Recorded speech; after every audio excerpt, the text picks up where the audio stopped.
belated welcome to the Rocks and Roots podcast. I am one of your humble, but not so humble right now, hosts, Tumbles. And that rhymes. Oh, shit. And next to me, for once, is Cranky. And we have changed. For a while, we were the only hiking podcast that didn't hike, but we made up for that dramatically this week.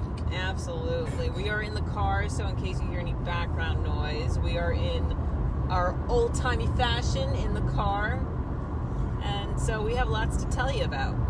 So we are heading out of Shenandoah National Recreation Area because we are on our way back from a large section. We went from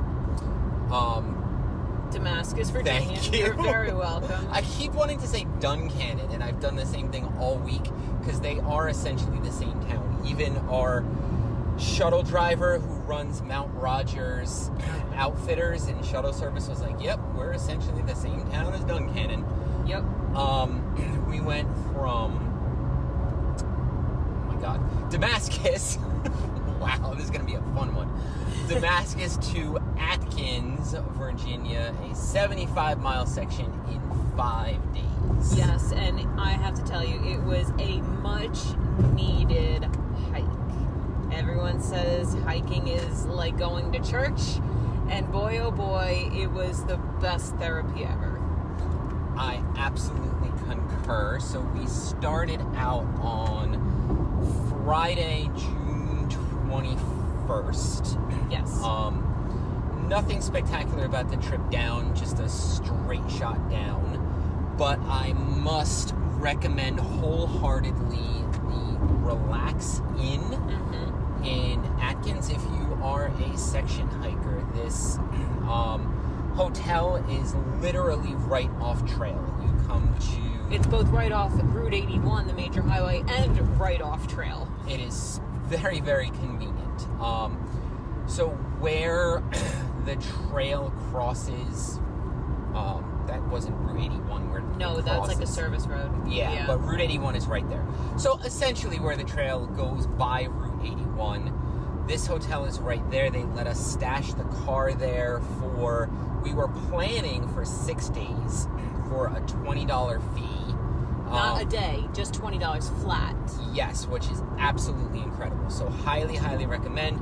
The manager of the hotel is also a trail angel. She gave us a goodie bag, free water, basically. Yes. Oh, it's melty. Yeah, it's been sitting in the car for 5 days. But there's candy in there. She gave us Oreos. She gave us water.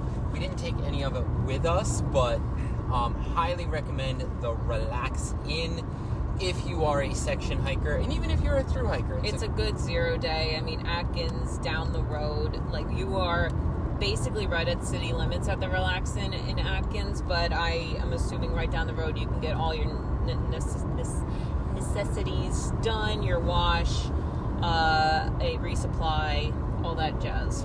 Because it is actually the first proper town, unless you want to get a shuttle to Marion, a first proper town outside of Damascus. Absolutely, and there is also a truck stop there for groceries. You can get a shower there, yes, too. You can get a shower. So that is highly recommended. So stashed the car, packed up, and we were picked up by Mike Lumpy. Yep. Mike Lumpy, don't know his last name, but his first name is Mike. His trail name is Lumpy.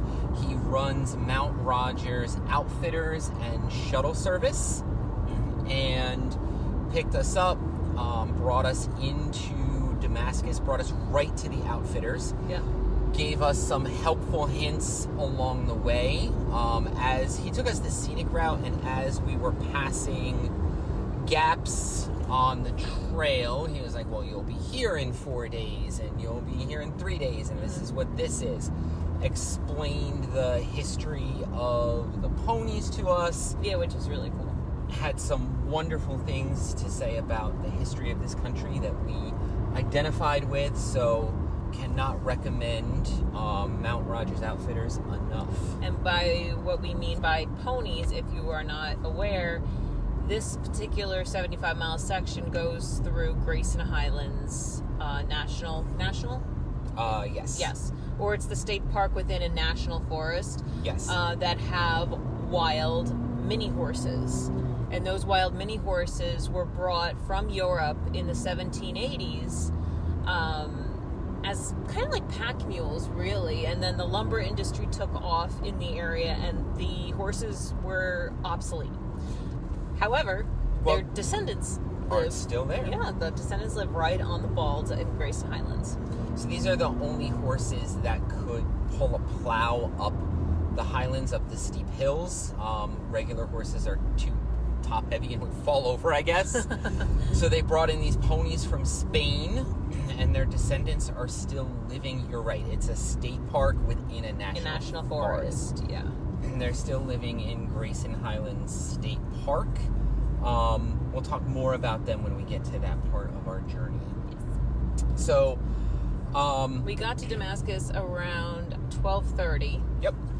I bought a fuel canister, left my 2 half fuel canisters in his hiker box, which shaved a couple of ounces. I could use all of the, shaving off of weight I could get, but I'll get to that in a minute. Yeah.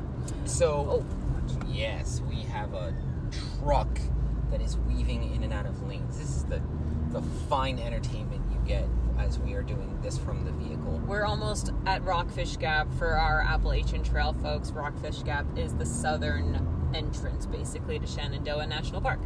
So, yeah, we are dealing with slow trucks going up a hill. Anywho-ha. Damascus.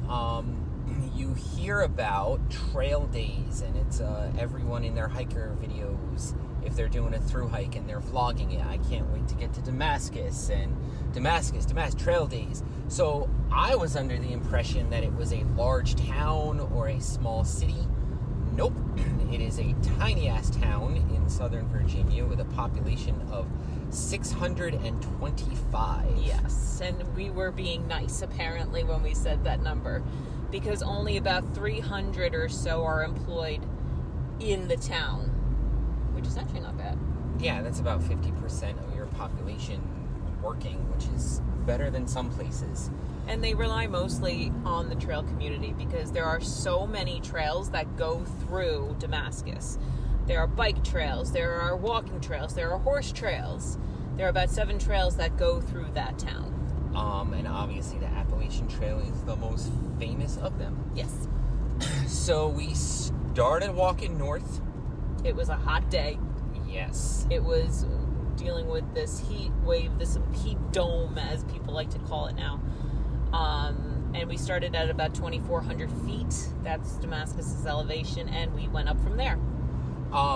You start, the Appalachian Trail is also the Virginia Creeper Trail in Damascus, but we'll talk about that a little bit more in a minute. So you walk through the town, and then you head up into the woods, and it is an immediate climb. Yep. Which I did well with that first climb. You thought you had made a mistake, and you were struggling immediately. It was...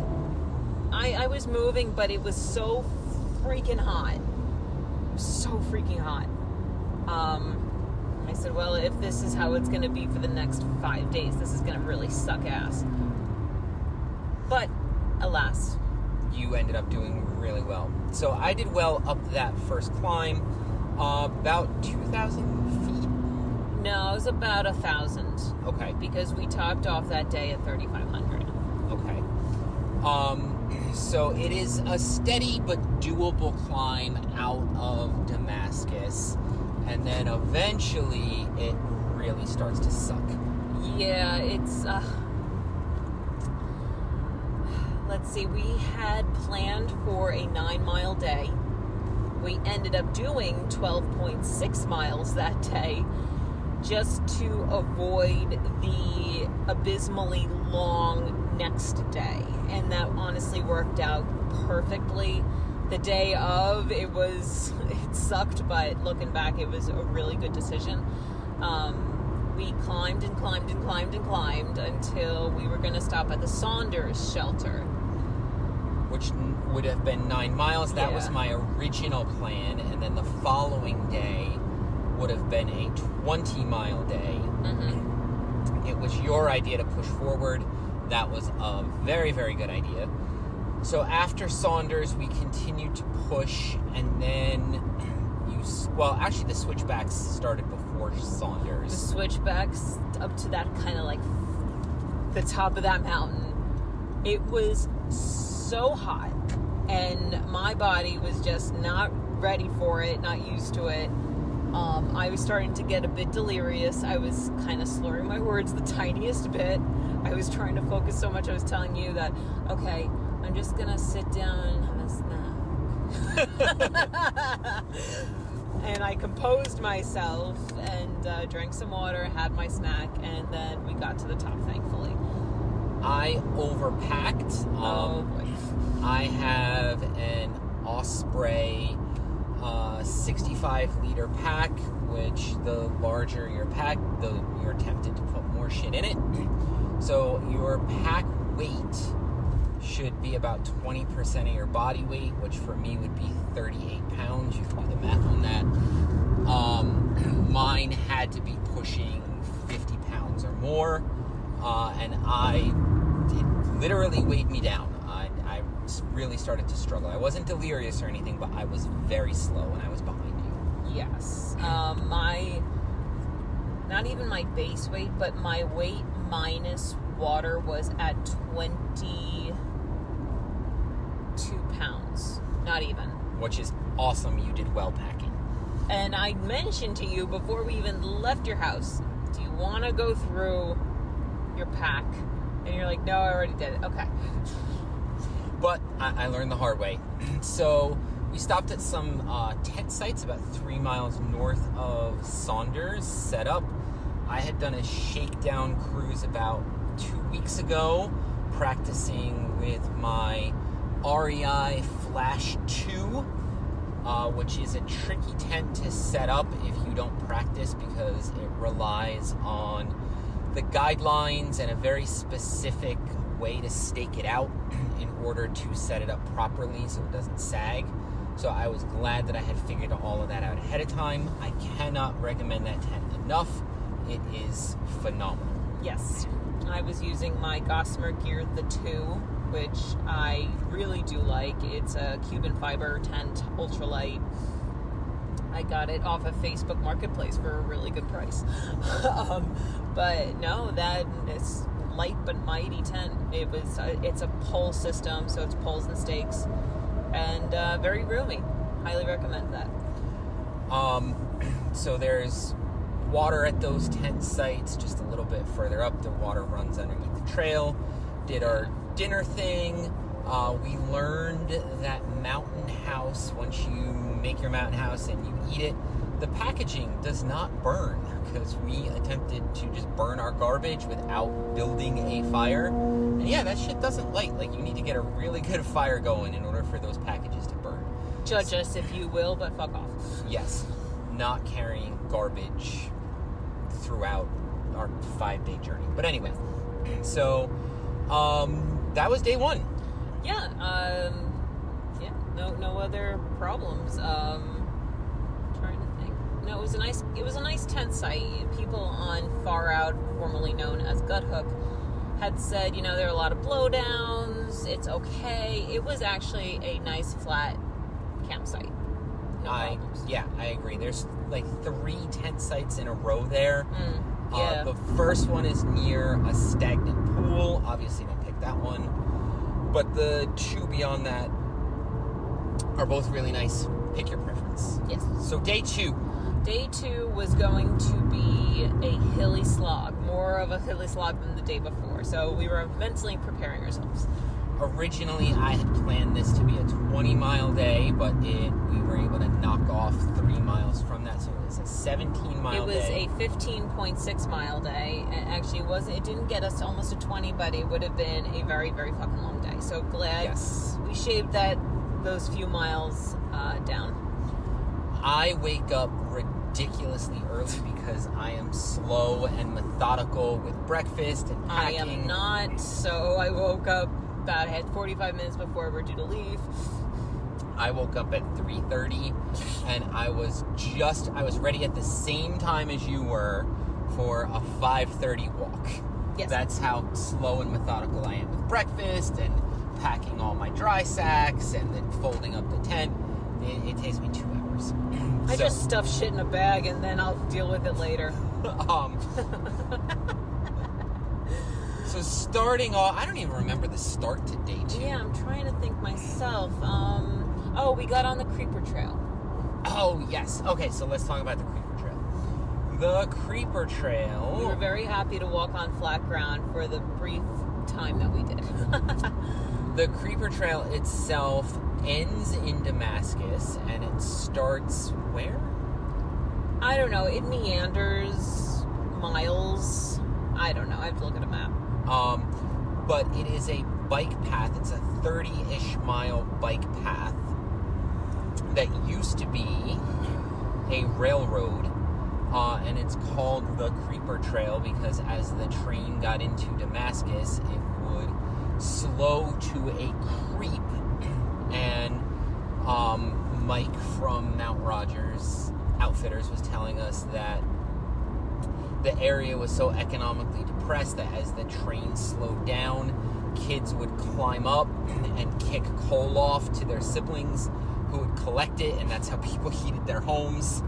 But today it is a gorgeous, gorgeous bike trail, and you can rent bikes on the northern section and coast all the way down into Damascus and then drop your bikes off. And then go have lunch. Yeah. We were happy to walk on a flat bike path for a couple miles across a gorge, and then we started to climb. First, we got to Lost Mountain Shelter, which is right before the first climb up to Buzzard Rock. Lost Mountain Shelter, if you're in that area, is a really nice shelter to park yourself. It's open, nice amount of space, nice amount of tent sites. The shelter itself is in good condition. It is. Oh, it's funny because the night before, I didn't want to use up any of the water that I had filtered. So I just took water from the stream and I was going to just boil it on my raw pocket rocket. Yes. So I boiled it for about 2 minutes. I had my ramen. It was fine. And then on the Lost Mountain Shelter the next morning, there was a sign that clearly said, boil your water for 5 minutes. Because well, you only wanted to do 1 minute. I was like, no, you got to do at least 2. Yeah, I wanted to do 1 minute. I'm like, it's fine. But they said do 5 minutes. I was like, I'm not going to waste all of my fuel for boiling one piece of shit for ramen. No, fuck that. I think that's the Forestry Service being extra careful, cautious in case anyone gets Giardia. Well, then we were trying to justify. I was like, well, if I get Giardia, then it will only happen to me after I get off the trail, so we're fine. It'll be on the way home. I'll be stopping at every Sheetz. Yes. So Lost Mountain Shelter, good water source, good privy. Shelter is great. Yes. And then the climb up. We continued on, and then you start the climb up Buzzard Rock. Well, stand by. We started to pass balds. We started to go on like little mini balds. And it was beautiful. And then we started up our first major climb. It was like head down, 1 foot in front of the other. I was talking to my mom because she distracted me, which was great, and stopped every bit and made it to the top. Thank Jesus. We thought, because right before that you do enter a meadow and there's some gates. Yeah. So we saw an animal. You thought it was a pony. You got all excited. I was all excited. It was just a cow. It was just a fucking cow. Not that cows are not cool. I mean, so I think that's Mount Whitetop. that's right. Well done. And I will say, even though it is a 3-mile slog up this mountain, the trail runs parallel to the mountain. We are very grateful. That was actually a pleasant uphill, if you can call uphills pleasant. So Buzzard Rock is gorgeous. It looks like you are in the Scottish Highlands. You can have 360 panoramic views. We stopped and had our first lunch of the trail. It was perfect spot to stop. Absolutely beautiful. And that's where I learned you can't reconstitute powdered peanut butter and leave it overnight because it spoils. And I thought, all right, so I'll get Giardia and food poisoning all in one trip. It's going to be great. So luckily none of that happened. But don't reconstitute powdered peanut butter days before you want to use it. Use it at like the same time. You got to make it and eat it right away. Eat it right away, yes. So then we continued on. Past an awesome piped spring. Yes. Holy smokes. The coldest, most delicious water, because you're halfway dead because you've been hiking for so long that any water will taste amazing. But that was very, very nice.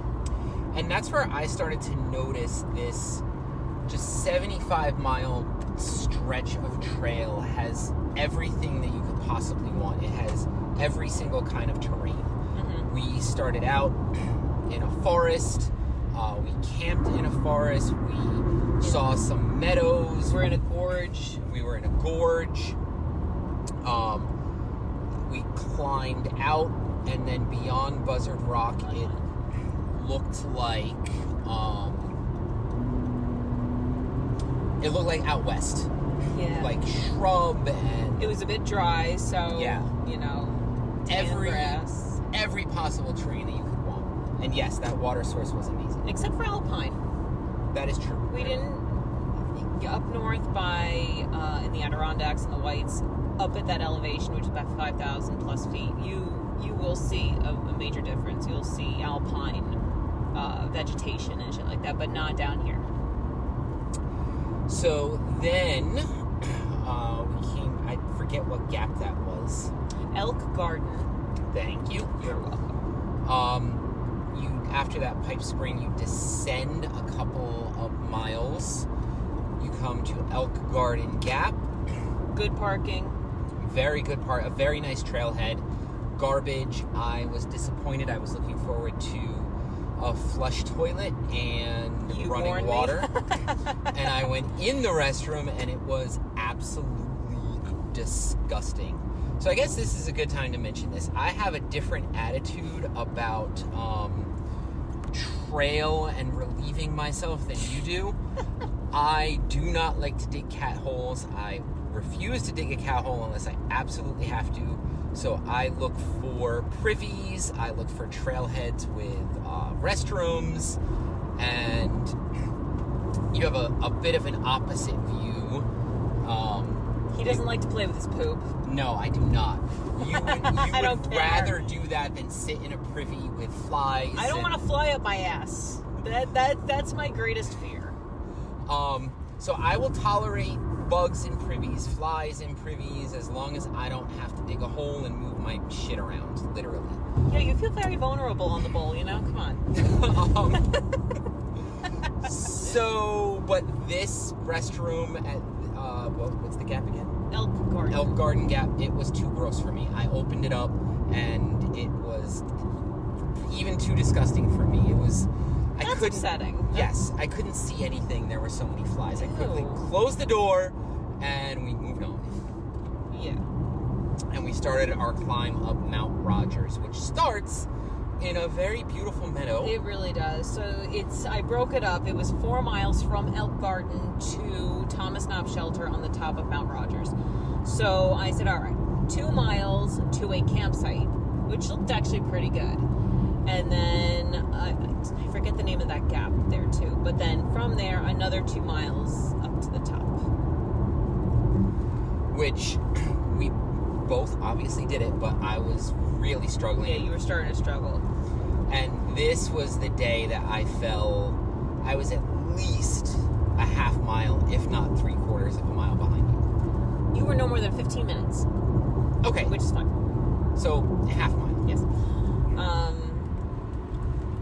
So I guess at this point is where I give kudos to the boyfriend who really was pushing me to start weightlifting my bottom half. And And I give him all of the credit because that is the magic hint of how to seamlessly walk up hills without dying. Weighted squats, right? Weighted squats. Do weighted squats. Get yourself an Olympic bar, which is 40 pounds. Put a plate or two on there, and 3 sets of 10 squats every other day. I've been doing it for 3 months now, and holy shit, I was running up those hills. You are doing amazing. I, on the other hand, have been doing hanging leg lifts. You were working your core a lot. And preacher curls and lat pulls, because I started to notice, I have a defined chest and I have some form going on in my arms. This looks awesome. Let's keep doing this. So I am fit hot, which I look good, but I was struggling to accomplish what we needed to accomplish. Yeah. But Proud you made it. yes, the climb up Mount Rogers is actually really nice. Like, there's a steep descent, and then it levels out for at least a mile, and you're walking through this gorgeous forest that's level and very pretty. Yes. And then it starts to climb up. I don't know about you, but I started leapfrogging a group of kids. I say kids because I'm old. They were probably in their late 20s. Oh, was it the guys that we were meeting up with over the course of the days? No, this was a different group. Oh, okay. I didn't see them. They had a couple dogs. Oh, the Bumpuses were there early? No. Oh. This was, they actually had their dogs under control. Okay. It was 3 guys and a lady. Oh, I may have passed them. Yes. I think I did pass them, yes. So as you are approaching the summit, it comes out to another gorgeous meadow, fantastic views. Lots of bees. Yes. But they won't bother you because they were going crazy for the blackberry bushes. Actually, I'm not there yet. Oh, I'm sorry. That's okay. Sorry. This is about a mile from Okay. where we camped, where you come out on Gut Hook. It has the little view icon. Yes. That was pretty. I was hoping to see ponies. I remember telling you at that gap before we started climbing, I said, oh my gosh, there's going to be ponies in a mile. You're like, yeah, I don't give a shit. And there was I don't think it was an official tent site, but there was 2 guys that had set up their tent right where the trail comes out at that spot. They were basically camped on the trail, but I don't blame them. I don't care. It was so. And then you head back into a forest for the final mile, where you get to not quite the summit, but it's a flat area where Thomas Knob Shelter is, and there's a couple of tent sites. And then if you want, that's at about 52 or 5,300 feet. 53. If you want, you can blue blaze it up to 57 to do the actual summit. Which we did not do. Because that was just not happening. No. Thomas Knob Shelter got great reviews on Gut Hook, and we do not agree with the people that gave it great reviews. Tent sites are one thing. The tent sites were very, very nice. And on either side of Thomas Knob, there are tent sites. There are tent sites in the woods. There's tent sites that are open.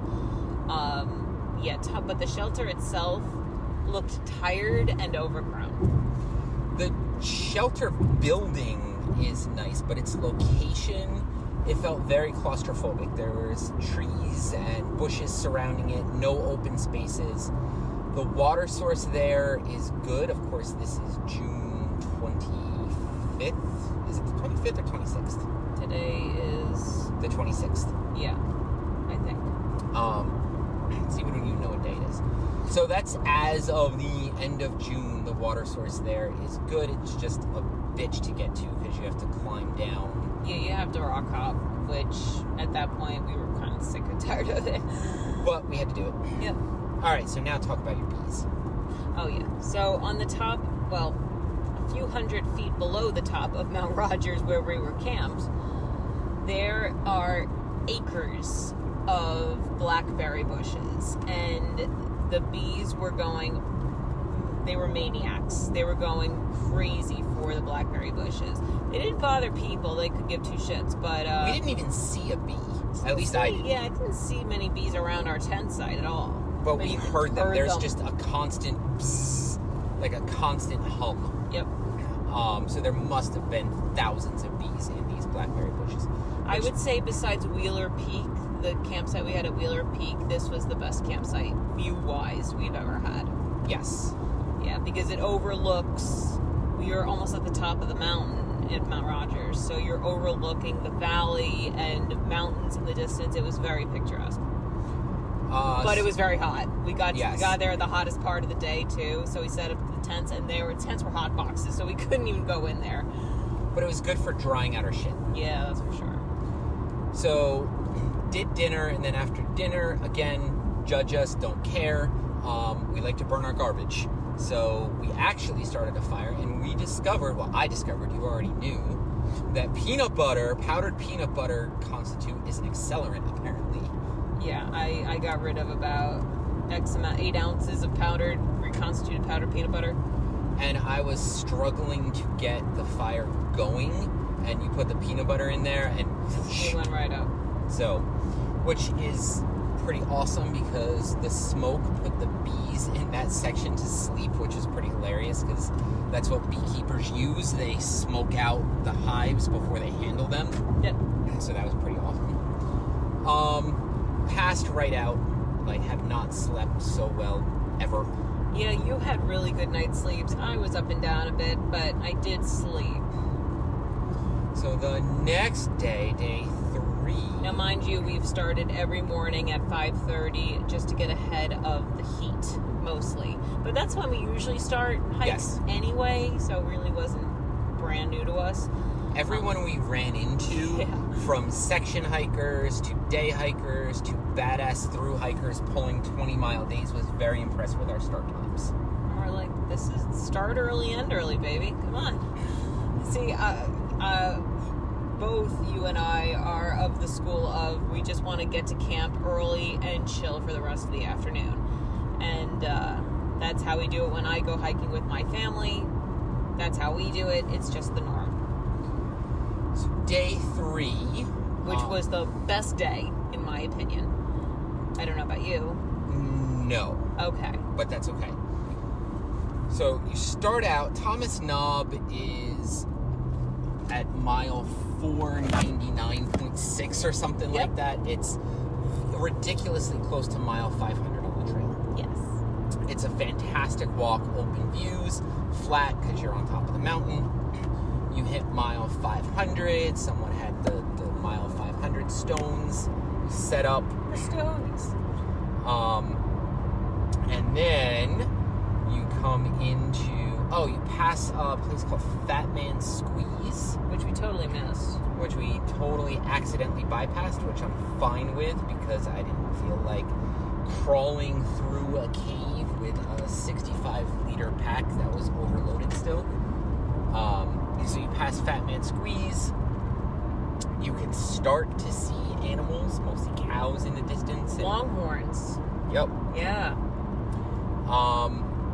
And then even before you get into the park officially, you come to clearings and meadows, and there are cattle grazing, longhorns and ponies, and I almost got gored by a longhorn.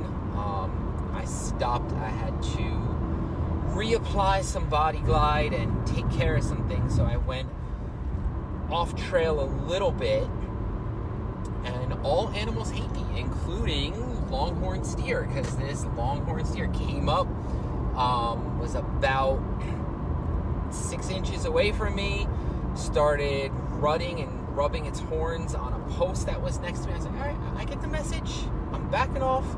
You, on the other hand... Yeah, I went by the same animal with her calf. They don't give a shit. I was talking to the calf. I wanted to hug the calf, but I didn't. And yeah, no grunting, no growling, no rubbing, no nothing. So, but... and you think he's joking. Yeah, every fucking animal hates him. Yeah, and I'll get to the dogs that we ran into. God. So, but even before Grayson Highlands, it is absolutely beautiful. Picture the Scottish Highlands and you have an idea of what we're talking about. And I will also post all the pictures on the Instagrams. Yes. I started to have foot trouble, so I stopped. I found a hot spot. I stopped, got the first aid kit out, and dealt with it. I went to see ponies. And you? Yes, I walked up to foals and very pregnant mares, and I was in heaven. So I had a foal come right up to me and bit my hand because, she's salty, and tried to eat my trekking pole, which I was more than happy to let the thing do. So there's no natural salt in this area, so they love coming up to hikers and licking hikers, licking pack straps, licking anything that you have sweat on, because they have learned to love the salt. Yes. So there's about 100 ponies that must be some of the most purebred, ancestral Spanish ponies ever, because they're the same ones that have been here for 300 years in the same They don't look area. like the Habsburgs, though. No, they don't have like an eye where their nose is or something like that. They do import now and again to replenish the herd. They do bring in horses. They do a vet roundup once a year. They do food drops. In 2010, they lost a third of the herd because there was 7 feet of snow. So they do food drops. They do vet roundups. They are well cared for because they are a tourist attraction and a national treasure. That's right. Yes, they are. So then... We got separated. Oh my God, I almost lost him. This is don't do what we do. I assumed that you were ahead, and when you assume, you make an ass out of you and me. Hilariously, though, he did take a picture of the horses, and I'm in the fucking picture! But I didn't see He you. didn't see me. So I started walking ahead because I thought you were ahead, and I entered Grayson Highlands State Park. And I was like, where the hell is she? She can't be that far ahead.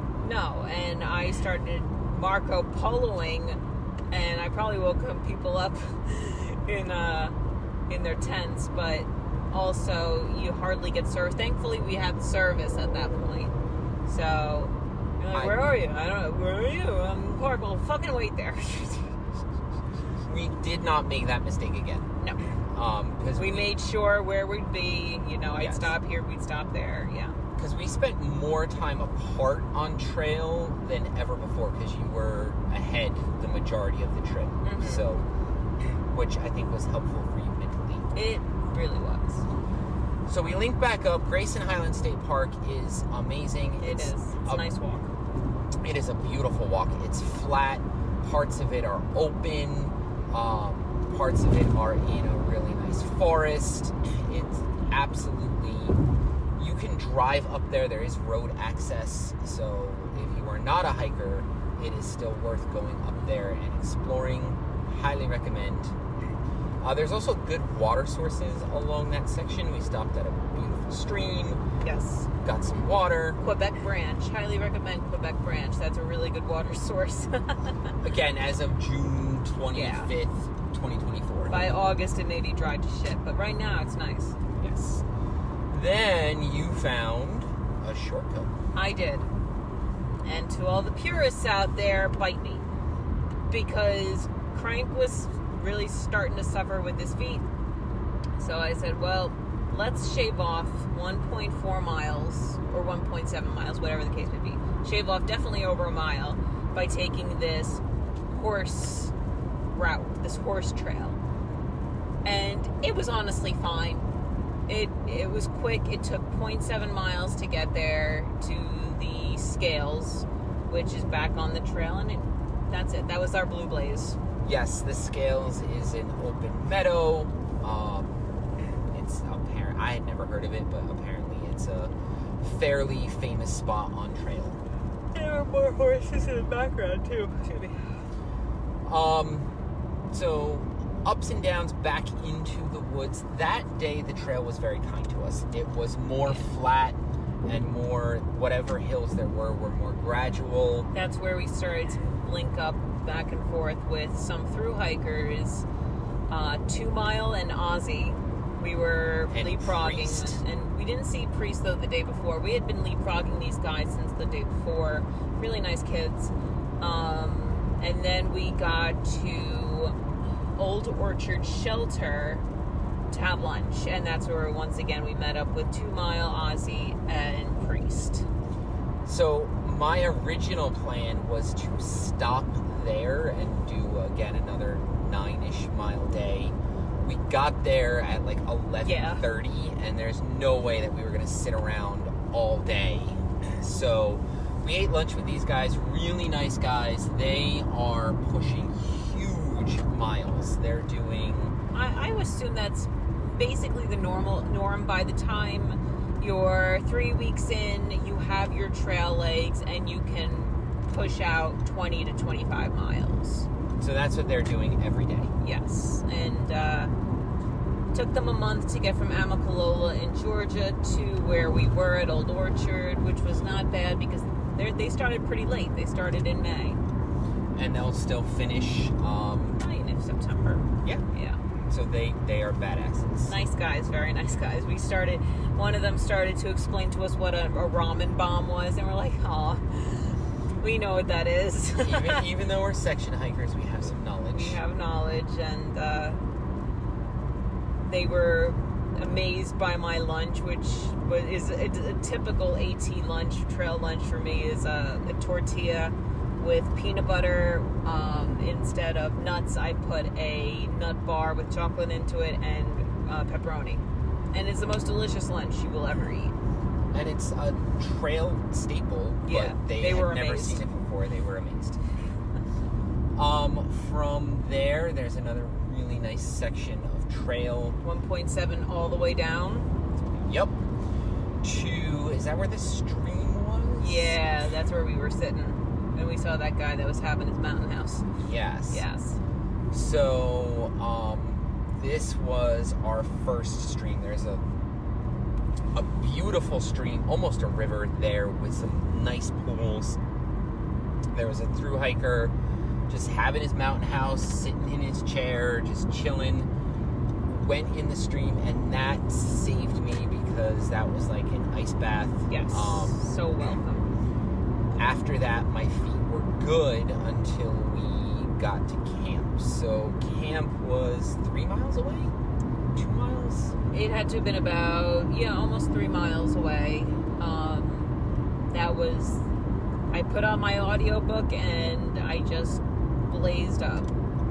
So your backup name, you have a new trail name as a backup is Gone Girl, because that's the audiobook that she's listening to, and I now know, whether I wanted to or not, I now know the plot of Gone Girl. So not only that, every time we met back up, it was like, oh, here's the update. The lady is at the hotel and they stole her money, and then and then I was like, bye. And then you were literally gone, and I couldn't see you. So that is your new alternate trail name. And yours is Toasty White. Yes, because the top of my arms are toasty and brown and tan. And then you flip over to the palm side, and I am still super white as snow. So I am toasty side, white side. Toasty side, white side. Rap name. Yes, toasty white. But yeah, the stream, I felt phenomenal for the next mile and a half, and I was able to do that climb fairly easily. So streams are good if you are suffering. Yes, and then once again, got to the top. What happens at the top? You go right back down, and we didn't have much to go in the way of down because our campsite was about 0.7 down the mountain. Hurricane shelter, but we did not stay at the shelter. So this shelter/campsite is a notorious one for its widowmaker trees. It's a grove of dead trees, and I remember Ivy Tat, 2018 thru hiker, who camped around that area, and he's like, motherfucker, I'm around widowmakers, I'm gonna die. So there are warning signs all around. I did not see the shelter because the campsite was 0.2 before the shelter, and the shelter was off trail. So we set up camp, which was right on a stream. So we had everything we needed. Beautiful tent site. Yeah. Right next to a babbling stream, so it was like ASMR. We kind of cleared out the stream a little bit to make the water flow better. You're welcome. Yes. Fire was a joint effort. You got it lit. I helped you build it, so we had an awesome fire. Birch bark is a really good fire starter. As I mentioned, I do not play around with cat holes, so I walked up to the shelter and the privy, and I love how, I don't know if it's, since it is in the National Forest, this might be the Forestry Service, or it could be the Mount Rogers Trail Club, but whoever is responsible for this, their solution for the Widowmakers is to nail signs to them saying, these are Widowmakers, they could fall on you and injure you or kill you. Not remove the Widowmakers, just put the signs up. So I'm assuming that that's the Forestry Service, because from what we could see, the Mount Rogers Trail Club did a phenomenal job in every other section. So. Definitely, yeah. Highly recommend. You know, the Southern Trail Clubs, they do it right. They have really, really good volunteers. Because the culture is different down here. They care more about the trail and they're more into it. Yes. So you got to put your feet into another stream, which was helpful. Very helpful. It rained about 1 o'clock in the morning. Yes. Oh, wait. Once again, I didn't want to use my fuel, so I got some water, and I put it in my my cup, and I put my cup right into the fire. So that is great. Yep, that is a very useful fuel saver. Yes. It was just as well, except for the work of getting the fire going. Once the fire was going and there were coals, it boiled just as fast as it would have on your stove. Oh, for sure. And I did boil it for like 5 minutes because I got paranoid. So yeah, it did rain that night. There was a 30% chance of rain, and we got 30% chance of rain starting around 1 a.m. I had both vestibules open, and I was asleep, did not hear the rain at first, so I got a little bit wet because I had the tent open, but if I had everything buttoned up, I would have been as dry as a bone. Again, REI, I give that company a lot of shit because they do a lot of stupid things, but their Flash 2 tent, phenomenal. Yes. Now, mind you, the night before, since we were on top of Thomas Knob, we got a ton of condensation on the tents, which came inside the tent. So I was leery because, okay, now it's downpouring on this really super thin material. How will it hold up? And I gotta say, this tent, the Gossamer Gear, the 2, worked a charm because I did not get wet at all. So yeah, we got good tents. Got good tents, and it was kind of a soggy morning because it started raining again about 5 a.m. I was huddled. Again, I pack up early, so my bag is packed and it's sitting by the fire, or the fire ring. It's got the waterproof thingy on it, and I'm out there in the rain, and then I ended up huddling in your vestibule while you ate breakfast. Yep. So thank you for being a slow packer. Not a slow packer, being efficient in your packing. I'm the slow packer. So, started out.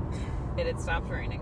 Once it stopped raining, the trail goes down from that section for a long ass time, which was really nice. It does. And we got into Dickey Gap, which is right at the bottom. There is another hurricane name. They like hurricanes. I probably don't get hurricanes very much around here, but Hurricane Campground is a modern 21st century campground at the bottom at Dickey Gap.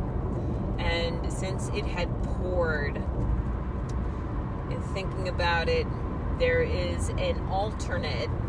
It is high water route. Correct. It's the high water route for the AT. So it is technically the AT. But it's a blue blaze. But it is a blue blaze. So Michael Blue Blaze. Yes. So there is a TikToker. He's a Hispanic guy, and his thing is Mexican word of the day. Focus. These gas prices up and down, they trying to focus all the time. Yeah. So we were coming up with our own Mexican word of the day on trail. And I was thinking, I'm like, what a great trail name that would be, Michael Blue Blaze. He only comes out at Christmas. Yes, he only comes out at Christmas. So, Mexican word of the day, Blue Blaze. Michael Blue Blaze.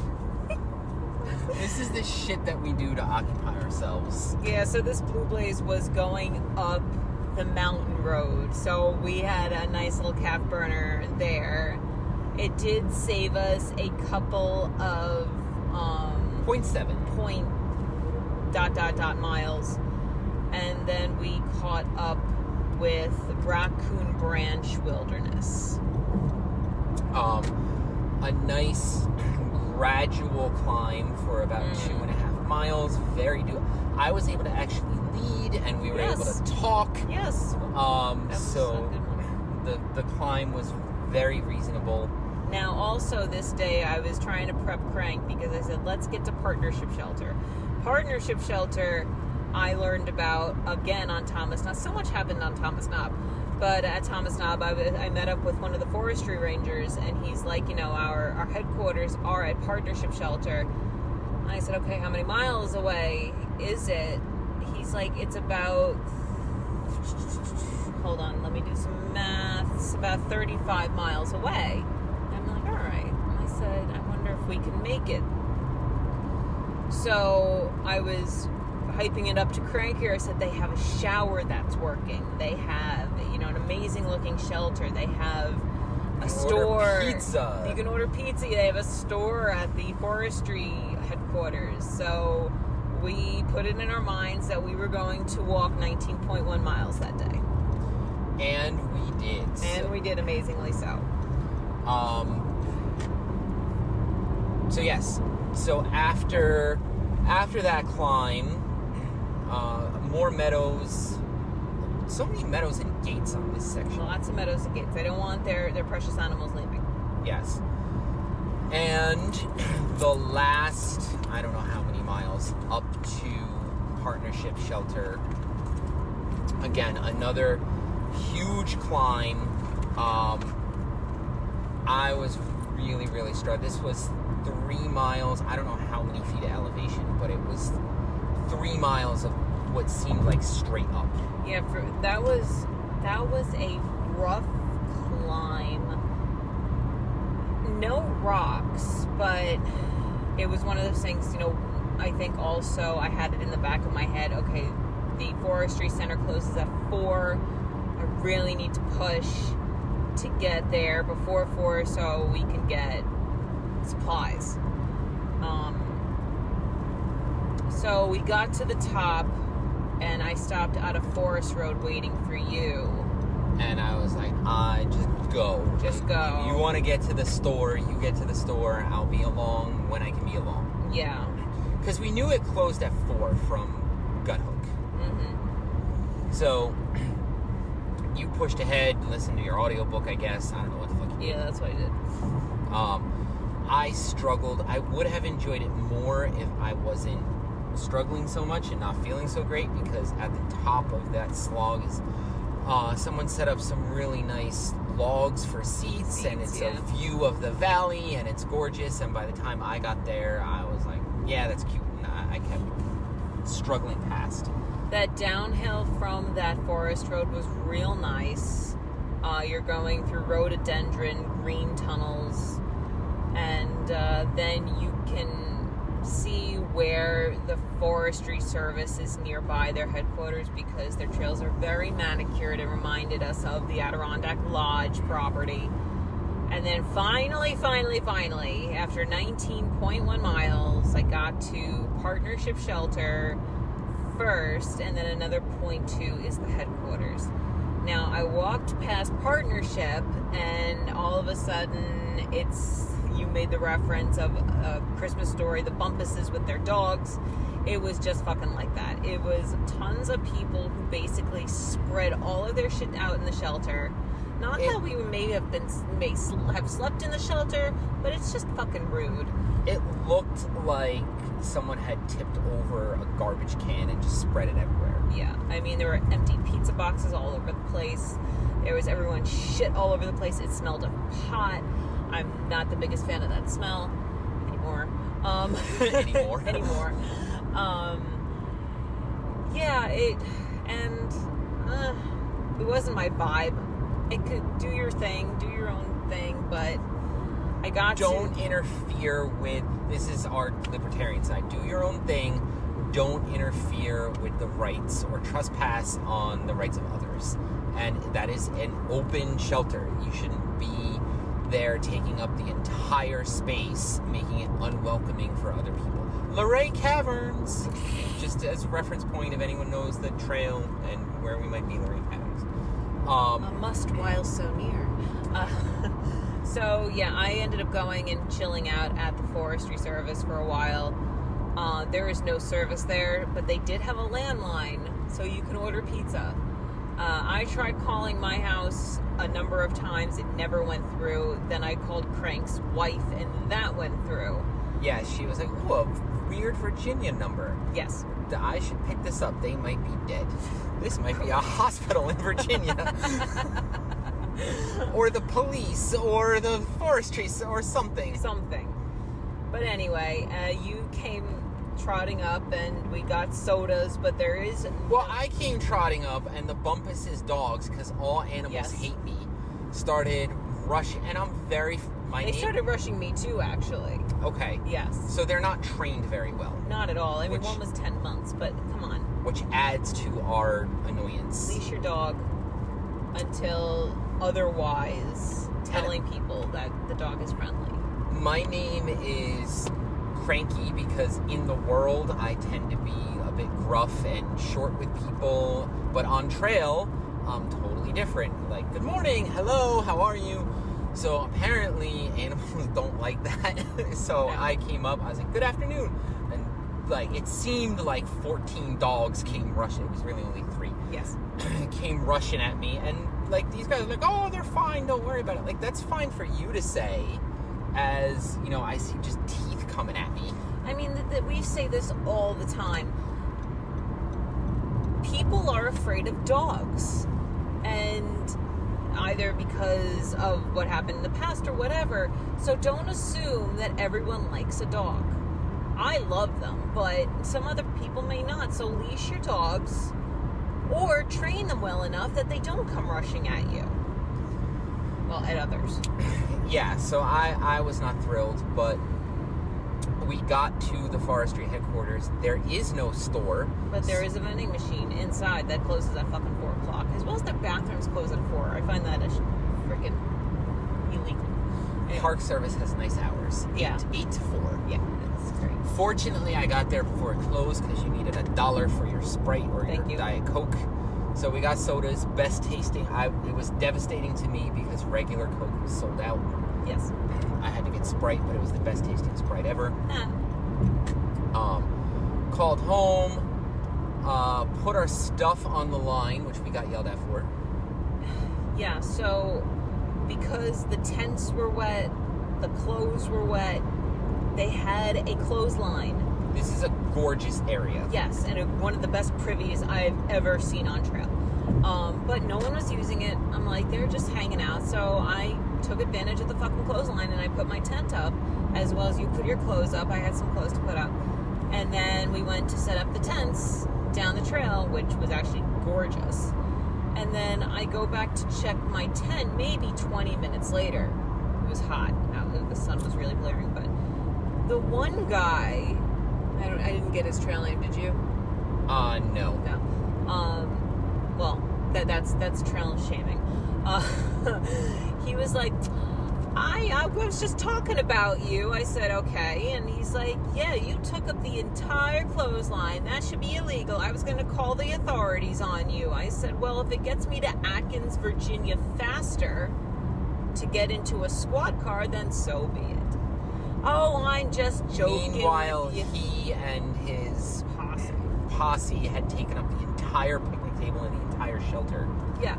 I'm like, you're just smoking dope and talking shit, and I'm just, I wasn't really mad. I was kind of playing with him, but it's like, he's like, I'm just joking with you. I'm like, well, there's always a hint of truth in your joke, isn't it? So I left it at that, got my fucking tent and set it up. I'm like, I don't want to be near these people. Just as well, because later that evening, after we had dinner and just going back and forth to make phone calls, get water, blah, blah, blah. By the way, you can order pizza. Yeah. But the only place that delivers up there is a $30 minimum, and you are you're watching what you eat, so you were only going to eat one slice of pizza, so that was not going to work for us. So just FYI, if you're in a larger group, that works out and you can order pizza, but if you're by yourself or with just one other person, probably not. Right. So as I was walking back to camp, the kids, there was 1, 2, 3, 4, 5 of them with their dogs were walking out. This was 6:30, around 6:30 or so. I'm like, you guys are leaving now? They're like, yeah, great early start, right? So I was like, yeah. So the 2 couples and their dogs left, and then the 5th one was lagging behind. I said, good luck. He's like, I joined up with these guys and they're very dramatic, and I said, oh yeah, tell me the dirt, honey. I have no qualms. You're like Alice Roosevelt. If you have something mean to say about somebody, sit right here. Sit right here. So he's like, yeah, they got drunk last night and some words were said about body autonomy and they're all pissed off. I'm like, sounds freaking horrible. If you're going to do all of this shit, stay the fuck home. You're supposed to be out on trail. You can get drunk and high at home. Yeah. Without, like, hurting your legs and hiking many miles. Yeah, so they started at Damascus. It seems like they just chill out at shelters for a long time. And, once again, hike your own hike, do your own thing. But the shelters are not meant to be Yeah, they're not meant for long stays. Overnights or a 0 day, and if you're in a large group, don't take up the whole thing. Yes. Will this be the hill we die on? Perhaps.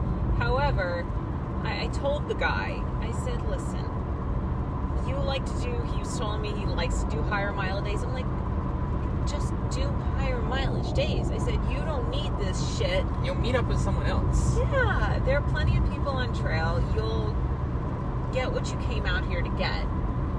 And I think it'll be mentally healthier for you anyway. He's like, yeah, I know. So anyway, I let them go. We had a nice evening.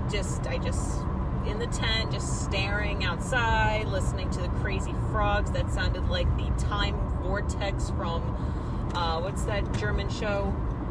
I don't remember. Lost? Was it not Lost? No. Was it something dark? Dark. Well done. Thank you. Yes. If you all remember from 2020 that German Netflix show Dark, it sounded like the time vortex, those fucking frogs. Anyway. I did not think that I was going to make it. No, you were... I was hurting. I took a photo of all of the shuttle numbers and taxi numbers that were by the landline. I called my wife and I was like, I don't think I'm going to make it. And she's like, well, what are your options? I was like, well, I could call one of these shuttle services in the morning.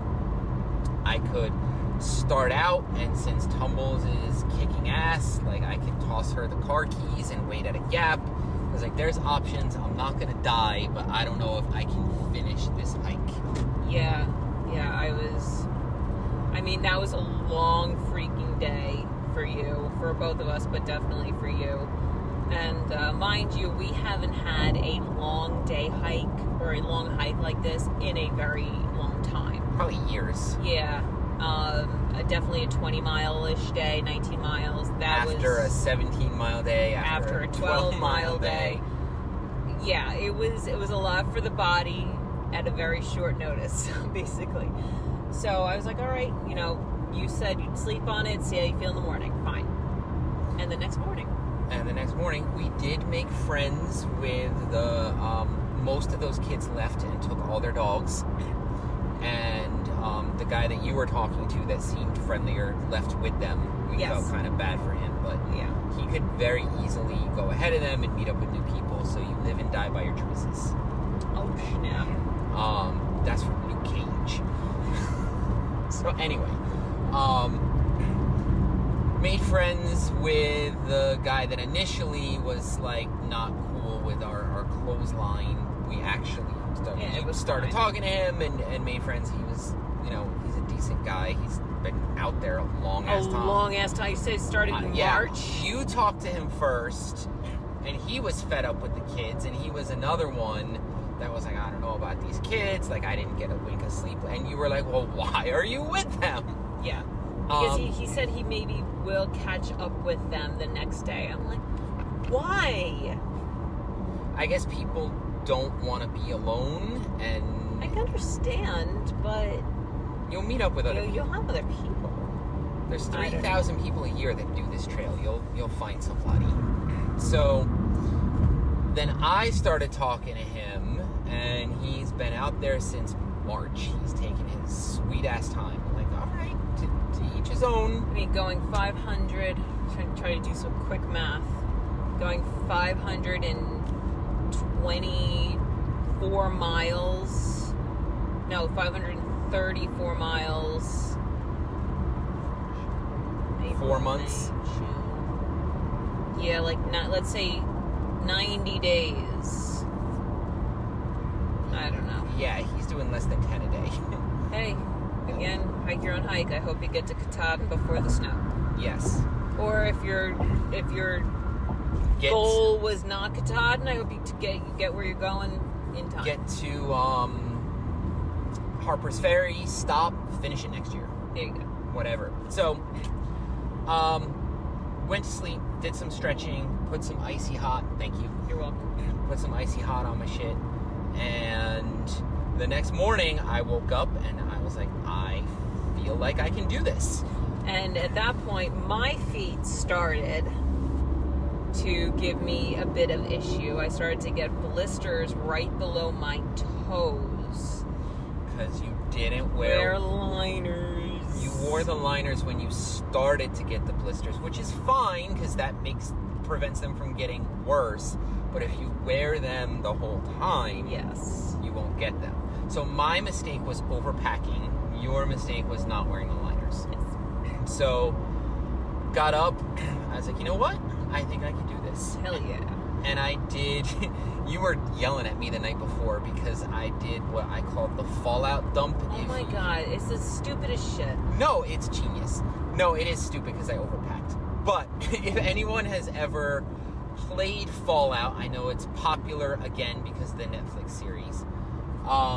If your character carries too much weight, your character cannot move. And sometimes you literally have to just drop stuff where you are, which is what I did. So I got rid of a fuel canister, I got rid of sunglasses, a shirt that was totally disgusting, I did it. You were yelling at me the night before not to, but I did it. I got rid of 2 Mountain House meals I knew I wouldn't need. Motherfucker. So I donated about $50 worth of shit to the old guy in the shelter. Oh my god. He needed fuel anyway. Fuck that. Fine, leave the goddamn fuel, but Mountain House, put that shit in my pack, but your pride gets in the fucking way. Jesus motherfucking Christ. Put that shit in my pack. No one else is carrying my shit. My god. But because my pack weighed the proper amount, and it's amazing what the human body can do when you set your mind to it and a good night's sleep, I was like, you know what? I'm going to do this. I came out here. I'm not going to fucking quit. So I had a good mental attitude, a good night's sleep, lots of stretching, and day 5 was really shit on trail. Mentally it was fine, but that section of trail sucked. From Partnership Shelter to Atkins sucks. It's up and down, lots of rocks. Pennsylvania gets the reputation of Rocksylvania. It's not fucking true. I mean, there's sections that are rocky, but Jesus, we've had worse rocks in Maryland. there's no more rocks in Pennsylvania than Maryland or Virginia or any other state. Yeah. I don't know why Pennsylvania gets that reputation. Because people are idiots. So, anywho, Colorado, Pennsylvania, there are like long stretches of you're just walking on rocks, and it does suck. So, and of course, like, that's the last day, so we had 11 point something miles to do, and you just kind of want it over, so it tends to go slower. And it's boring. It's a very nice deciduous forest with lots of ferns, but that gets boring after 7 miles of it. I have to say we were super, super lucky after that first day to have the weather, the temperatures that we did, because it was in the 60s. We were high up. We were at like 4,000 to 5,000 feet. It was absolutely stunning weather. Definitely made a difference. So finally we get to our high point of the day, and then it's mostly all downhill from there. We ran into the bumpuses again at Tivoli. No, not Tempe. This is Chatfield Shelter. Trimpy. What? Yeah. Trimpy was the day before. So Chatfield Shelter, and they were doing the same thing. We walked by there at like 10:30 in the morning. They hike at night apparently. Yeah. They were all in bed. Their shit was all out. Shelter totally occupied. It was like we just kept walking. I told Crank, do not say good morning. The dogs will fucking kill you. Because normally, it doesn't matter who it is. I'm normally like, good morning. Good morning. Animals apparently don't like that. So no. So we walked past, and the one guy that you were talking to the night before that wasn't thrilled with these kids, he actually had a hilarious joke. He was doing his cat hole thing. And he was like, I'm going super ultralight. I'm going to hike the rest of this with just this trowel. I said, well, that's the only thing you need. That's the only thing you need. So, very glad to pass them. They did not look thrilled. The girl did not look thrilled at all. She looked hungover as hell. But yeah. Then you found another little stream. You put your feet in.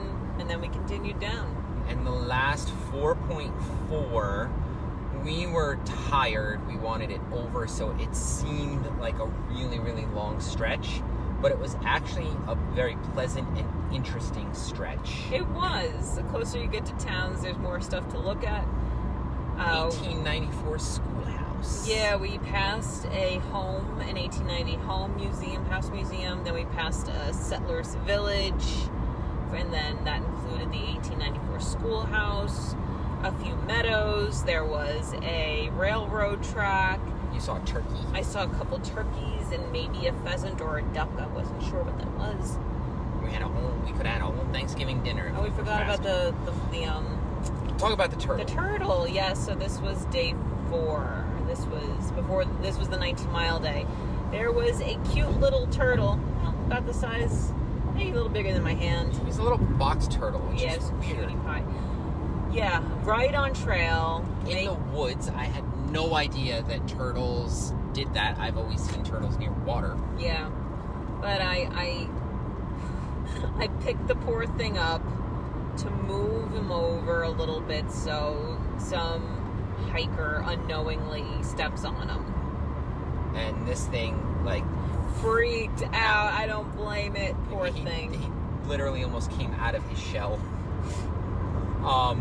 So that is new nature. We have never seen a turtle on trail before. No, the wildlife was varied. Chipmunks, squirrels, see that shit every day.